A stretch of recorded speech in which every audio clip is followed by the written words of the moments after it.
रात्रीचे 2 वाजून गेलेले, पण इकडे आरवच्या डोळ्यांपासून झोप कोसो दूर होती. जणू ती झोपही त्याच्यावर रागवली असावी. त्याच्या डोळ्यांसमोर सकाळचा प्रसंग अजूनही आहे तसा उभा होता. अग्नेयचे एकामागून एक आलेल्या प्रश्नांचे प्रहार त्याला हँडल करणंही किती ते अवघड झालेलं. आपल्या भाईला आपल्या वागण्यावर संशय आलाय या फक्त विचारानेच त्याला अगदी दरदरून घाम सुटला होता. कारण एवढी मोठी रिस्क तो घेऊच शकत नव्हता. त्याच्या भाईची नजर किती तीक्ष्ण आहे हे पक्क जाणून होता तो. म्हणून त्याच्यापासून लांब राहणं त्याने पसंत केलेलं. कारण तो जवळ राहिला असता तर अग्नियाच्या करड्या नजरेने त्याला लगेच पकडलं असतं आणि समोरच्याच्या हातात त्याच्या कुटुंबाची खूप मोठी कमजोरी असताना तो कोणतीच हुशारी दाखवू शकत नव्हता. सकाळी सुद्धा अग्निय त्याच्या छोट्या छोट्या गोष्टीकडे किती बारकाईने लक्ष देत होता हे आठवून आत्ताही भीतीने त्याच्या अंगावर सरसरून काटा आला आणि तो उठून बेडवर बसला. सध्या त्याच्या प्रत्येक कृतीवर अग्नेयाची खूप बारीक नजर होती. त्याच्या प्रश्नांवर आरवच्या चेहऱ्यावर उमटलेली भीतीची लकेरच सांगत होती की तो लाईफमध्ये पहिल्यांदा त्याच्या भाईपासून कोणती तरी खूप मोठी गोष्ट लपवत होता ते. पण ती कोणती गोष्ट हे त्याच्या भाईला कधीच समजणार नव्हतं. पण त्याची ती नजरच इतकी तीक्ष्ण होती की आरवला तिथे जास्त टाइम थांबणं शक्य झालं नव्हतं. तो प्रयत्न करूनही त्याच्या भाईला काही सांगू शकत नव्हता. म्हणून स्वतःच्या चेहऱ्यावरचे भाव नॉर्मल करत गडबडीत बाहेर पडलेला तो. पण आता त्या सर्व विचारांनी परत त्याचं मन पूर्ण अस्वस्थ झालं आणि त्याला त्याच्याच रूममध्ये घुसमटल्यासारखं होऊ लागलं. तसं न राहून शेवटी वैतागून तो बाहेर पडलाच होता की त्याचं लक्ष नित्याच्या रूमवर गेलं आणि त्याच्याही नकळत त्याची पावलं तिकडे पडली. त्याने हळूच तिच्या डोअरचं लॅच फिरवून दरवाजा उघडून तो अगदी दबक्या पावलांनी आत आला आणि त्याची नजर थेट जाऊन बेडवर झोपलेल्या नित्यावर पडली. बस, सुकून मिळालं होतं त्याच्या मनाला. इतकं सुकून की जणू उन्हात तहानलेल्या जमिनीला पाण्याचा हलका छिडकावा मिळावा आणि ती त्या थेंबांनीही तृप्त व्हावी. त्याचं मनच काय तर शरीरात पेटलेला लावाही तिच्या झोपलेल्या शांत रूपाकडे बघून क्षणात नाहीसा झाला. आज जर आधीसारखं सर्व व्यवस्थित असतं तर त्याने अगदी हक्काने येऊन तिला मिठी मारली असती आणि तिनेही आधी रागवून नखरे करून मग शेवटी जाऊन त्याला मिठीत घेतलं असतं. भांडाभांडीचं का असेना पण खूप पक्क नातं होतं त्यांचं. आता तिचं हे शांत पण तितकंच भावहीन रूप बघून त्याचे डोळे भरून आले. सकाळी श्रीजाच्या बोलण्यावर ती किती तुटलेली हे त्याच्या स्वतःच्या डोळ्यांनी त्याने पाहिलं होतं. पण जी जखम त्यानेच आधी दिलेली त्यावर आता दुसऱ्यांना घाव घालताना बघून त्यालाच खूप त्रास होत होता. नित्या, कधी मला माफ तरी करशील का? आय नो मी तुला खूप हर्ट केलंय. इतकं हर्ट की त्याची शब्दात माफी मागूनही ती जखम भरणार नाही. पण खरंच माझी चूक नव्हती यार. नाही मी तेव्हा तुला गमावू शकत होतो आणि नाही त्यांना काही होऊ देऊ शकत होतो. पुरता अडकलो होतो ग मी. भाईलाही काही सांगू शकत नव्हतो. म्हणून मला आरव मनातच त्याच्या वेदना थोपवून धरत होताच की त्याला पुढचं बोलवलंच गेलं नाही आणि तो डोळ्यातलं पाणी अडवत तडक तिथून बाहेर पडला. तसंही ते नित्याने डोळे उघडले आणि तिच्या डोळ्यात अडवलेल्या अश्रूंना रित केलं. त्याच्या येण्याची चाहूल तिला कालही इतक्या गाढ झोपेत लागली होती. मग आज लागणार नव्हती का? तिचं पहिलं आणि शेवटचं प्रेम होता तो. त्याच्यावरचं तिचं प्रेम इतकं गडद होतं की त्याच्या त्या कडू वागण्यावरही डगमगलं नव्हतं. तो रूम मध्ये आलेला जाणवताच तिचं हृदय किती ते धडधडलं असेल ह्याचा काही नेमच नव्हता. आत्ताही हृदयावर हात ठेवून ती गडबडून उठून बसली आणि तिने जाऊन आधी डोअर बंद करत तिथेच दाराला टेकून बसून घेतलं. तसे पुन्हा डोळे घळाघळा वाहू लागले तिचे. का आरव आता पुन्हा माझ्या आयुष्यात डोकावतोय तू?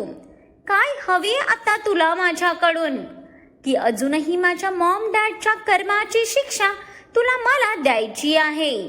पण आता या नित्यात तेवढी ताकद नाही राहिली रे की मी ते सगळं सहन करेन. तुझा तिरस्कार 2 वर्षापासून माझ्या मनावर ओझं बनून बसलाय. नाही तो मला सुखाने श्वास घेऊ देत आहे, नाही दुखाने मरू देत आहे.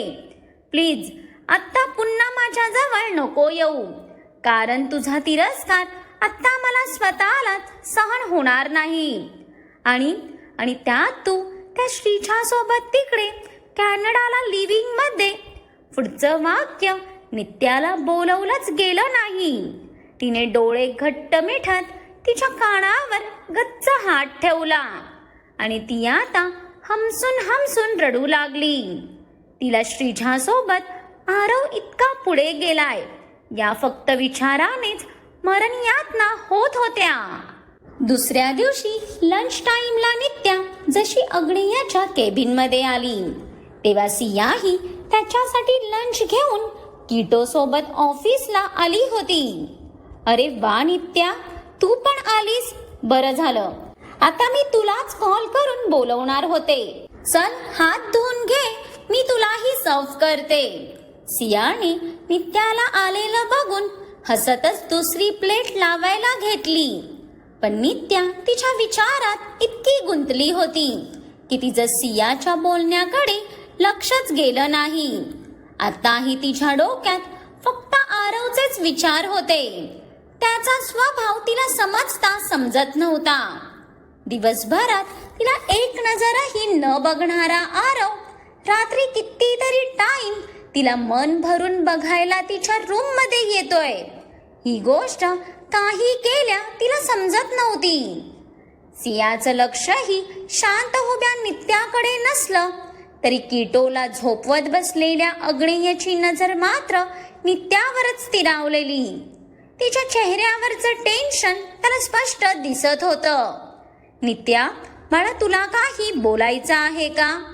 अग्नेयाच्या आवाजावर नित्या तर भानावर आलीच, पण सियाचंही लक्ष नित्याकडे गेलं आणि तिच्या चेहऱ्यावर पसरलेली ती काळजी बघून सिया लगबगीत तिच्या जवळ आली. नित्या, राणी काय झालं? कोणी काही बोललं का? आरू काही बोलला का? सियाच्या चेहऱ्यावर तर लगेच काळजीचे भाव उमटले. ते बघून नित्या पुढे होऊन तिला घट्ट बिलगली. वहिनी, मी पुण्याला काकांकडे जाऊ का? म्हणजे कुणाल दादाच्या कोमात जाण्यानंतर तर काका एकटेच तिकडचं सगळं हँडल करतायत. मग त्यांनाही माझी थोडी मदत होईल. नित्याने अग्नीच्या भीतीने घाबरतच सियाच्या मिठीत तिचं मत मांडलं. पण तिचं ऐकून इथे सियासोबत अग्नीच्याही कपाळावर आट्या पडल्या. कीटो बेबी तर गुणी बाळासारख्या झोपून गेल्या होत्या. नित्या, तू हे असं का बोलतीये?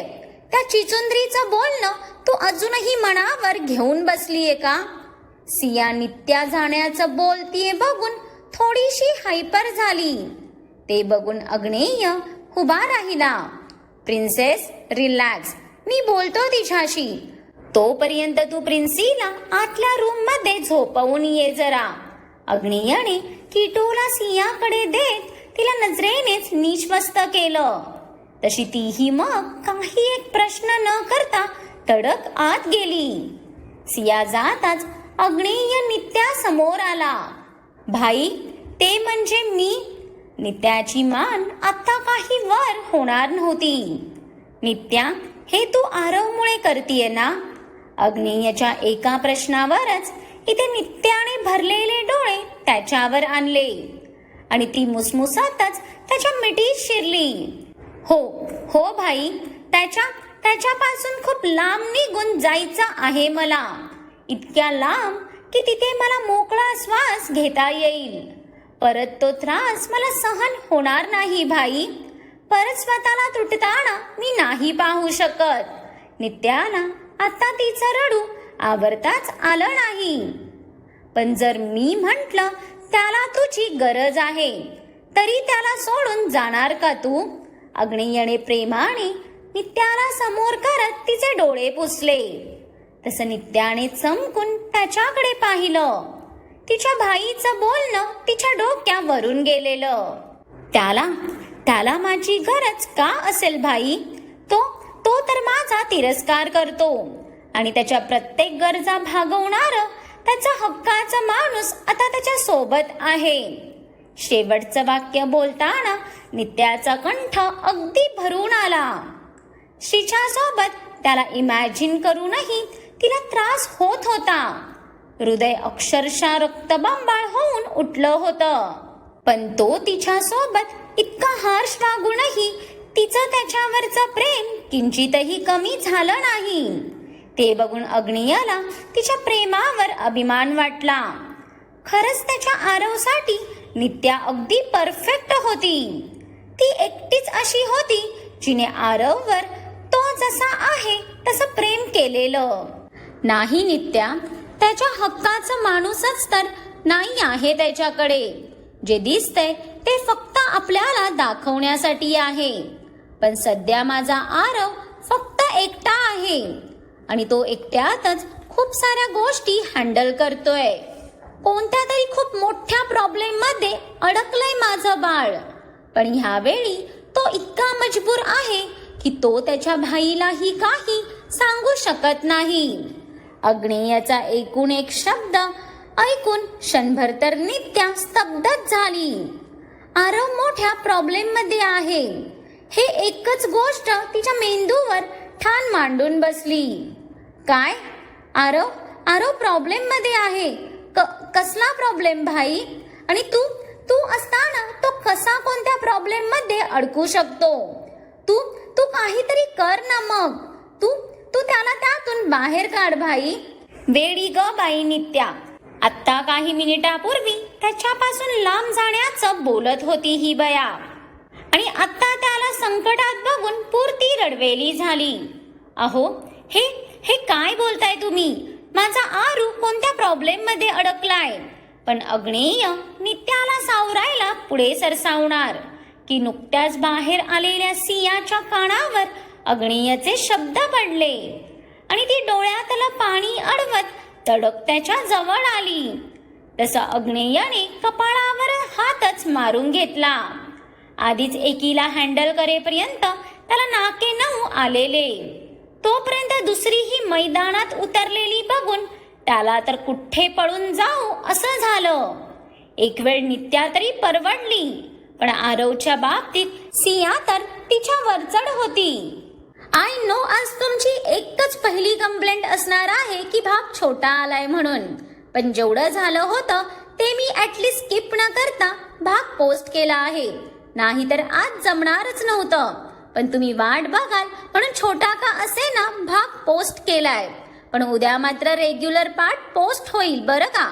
त्यामुळे आज हा छोटासा प्रसाद गोड मानून घ्या.